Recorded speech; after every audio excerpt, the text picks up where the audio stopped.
Hey there, YouTube land. Big Dave here. It's Sunday. I'm having my coffee.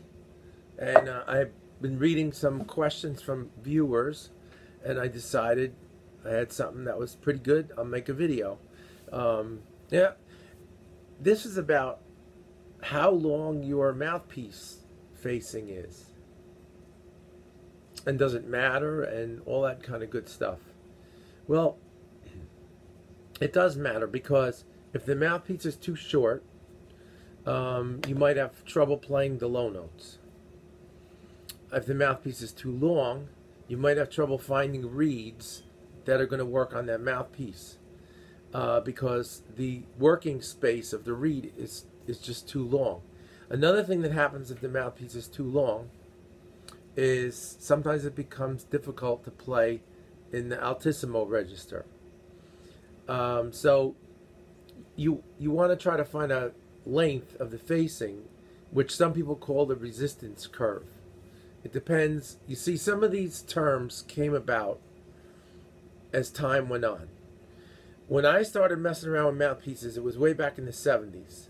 And we did everything by hand. You didn't even have tools. Who even knew what they were doing? You went to somebody who did it and you learned from them. And I was lucky. I learned some from Everett Matson. Sometimes you'll hear him mentioned by Eddie Daniels, you know, or some of the other clarinet players, because he used to do mostly clarinet mouthpieces. He didn't do too many saxophone mouthpieces. But anyway, he was considered to be, you know, a terrific refacer of especially clarinet mouthpieces. And he had a lot of tools that he made himself. So I was to him several times, and he was showing me different things. I first became interested when I went there, and of course the dishwasher is going to beep 100 times now because it's done. See, I told you, it's going to keep beeping. Maybe I'll pull it open. We'll see. Anyway, the first time I went to Everett Matson is because I had a clarinet mouthpiece that I wanted worked on. Well, I didn't even know I wanted it worked on, but I had trouble with it. And another very excellent clarinet player said, you know, go see Everett Matson and see if he can do something for you. So I went down there with the mouthpiece, and he had a little table and some simple tools and little diggers and things that he would work on the inside of the mouthpiece. Most of the stuff he made himself.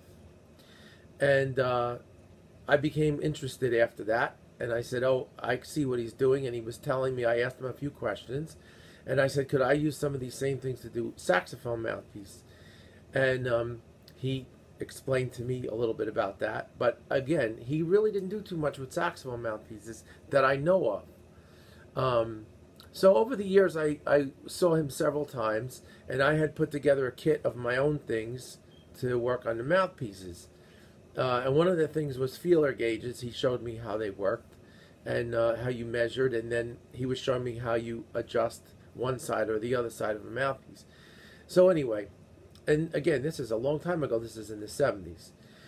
So if you don't have tools and you don't have this and that, and you want to see about how long your mouthpiece is, or if you have trouble with a mouthpiece, the first thing you do without spending any money, the only thing you do kind of need is a metric ruler. Okay, and preferably one that starts with a 0 line. Okay, see, this doesn't start on the edge, it starts on a 0 line, and I'm going to show you why. But you don't need a big toolkit to figure all this out. So, first come up with 3 things that have various thicknesses. Here's a store receipt. It's pretty thin. If I was to measure it, it's going to be probably about 0.00, I don't know, 1/5 or a little bit more. Which is quite thin. That's what you want, something to give you an idea about the first. And you want to try to get one that has straight edges on it, because you're going to feed it under the mouthpiece and see if the mouthpiece is kind of even or not. You want to know what? Some feeler gauges are not even. I've had a number of feeler gauges of 0.005 or 0.008, and they all had different readings because they're not precise. So sometimes you'll hear people say, oh, no, you have to have this. You know what? Sometimes this is more accurate, believe it or not. because sometimes the feeler gauges, after a while you work on a couple of metal mouthpieces and they start to get little dings in them and stuff, they're not accurate. Then you pull out a new one, depending on where it's made and what precision it's made to, it might not be accurate along the sides either. Then you need something that's a little bit thicker. So this is about .008, maybe a little more. This is just an index card. Some of them are up to .012. These are inches I'm talking about now. The feeler gauges, most of the time we talk about them in inches.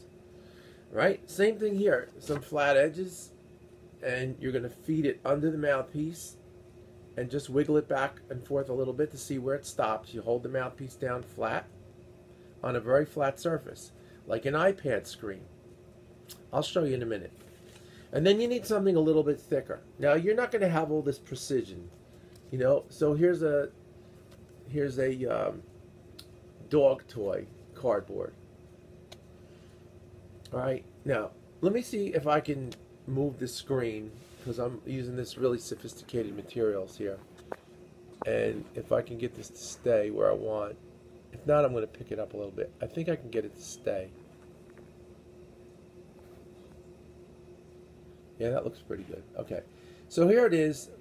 I'm on an iPad screen, right? It's very flat.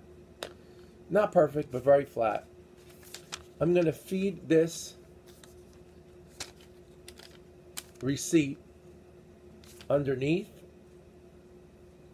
and I'm going to just wiggle it a little bit side to side until I can feel it on each side. Why do you think they call it a feeler gauge? I don't need to look at it. I want to feel how the two sides are. Okay? This is something I learned from other mouthpiece people long time ago. They told me the point of a feeler gauge is to feel, not necessarily to see. Today everybody's looking and looking and looking, but they don't know how to, well, I don't want to say they don't know how to, because it's not really correct. But they emphasize what it looks like without emphasizing how it feels. Okay, so I can feel how it clicks underneath this mouthpiece and where it sets. I could tell you this mouthpiece is quite straight, and it came from an excellent refacer. 2 refacers actually worked on this mouthpiece. It's quite straight, but I'm going to tell you it's a little bit biased on the one side.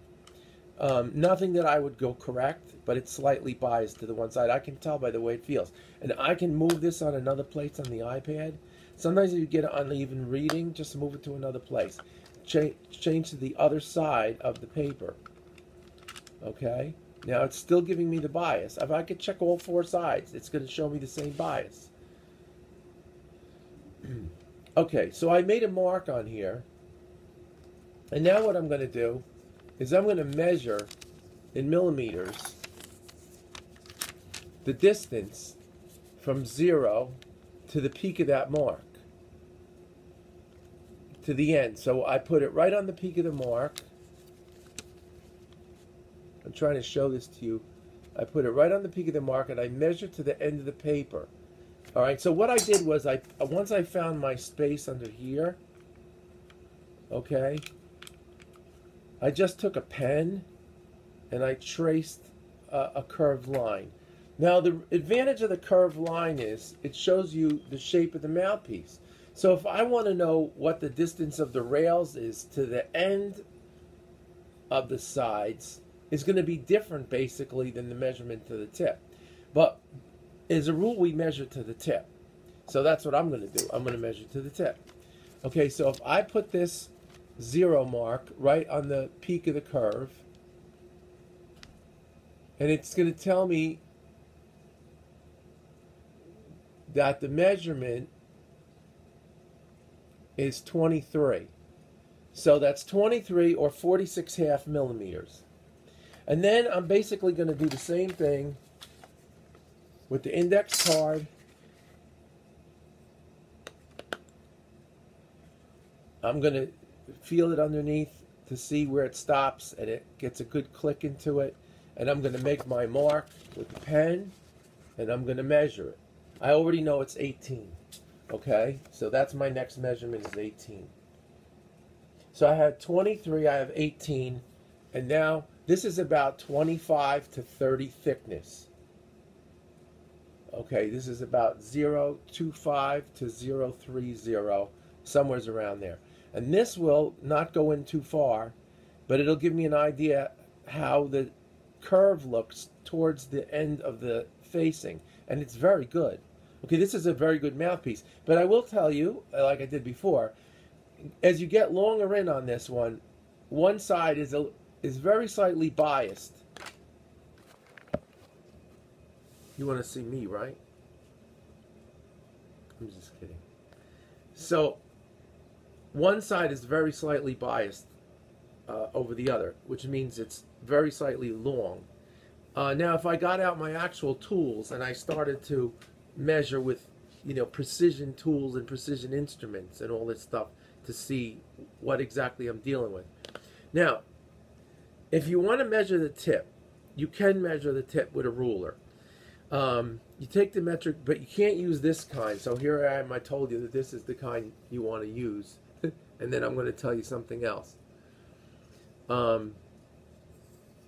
Most of the time we talk about tips, they're measured in hundredths of an inch. So if you can get a ruler that has hundredths of an inch on it, you can go on a flat surface just like this, hold the ruler.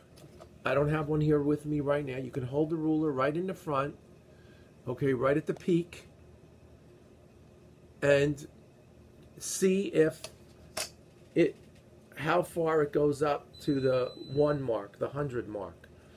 That means that the opening is 100, basic tenor saxophone opening. If it's a little more on the next line, it's a 110. If it's a little lower, it's a 90. If it's a 13, if it reads on there, that means it's a 130. It's a big open Berg Larson or something like Lenny Pickett uses. Okay. Anyway, so what does this information tell you? It doesn't tell you that much unless you start to plot the curve. And that you need precision instruments for. You got to know all the different feeler gauges and you start to plot out, where the curve moves. I don't plot out too many curves. I do them in my head. Okay, I've been working on mouthpieces so long, I don't even work on them hardly anymore. I stopped. I don't really, there are so many mouthpieces now you can buy, find. I'm not that interested in working in mouthpieces. In the past, I worked on tons of them, okay? In the days when we used to get Berg Larsons, they were all crooked. So I used to reface them and work on them and, fix them up a little bit, make them more even, make them play better, and I would sell them, resell them. But in those days, you could go buy a rubber Berg Larson for $35.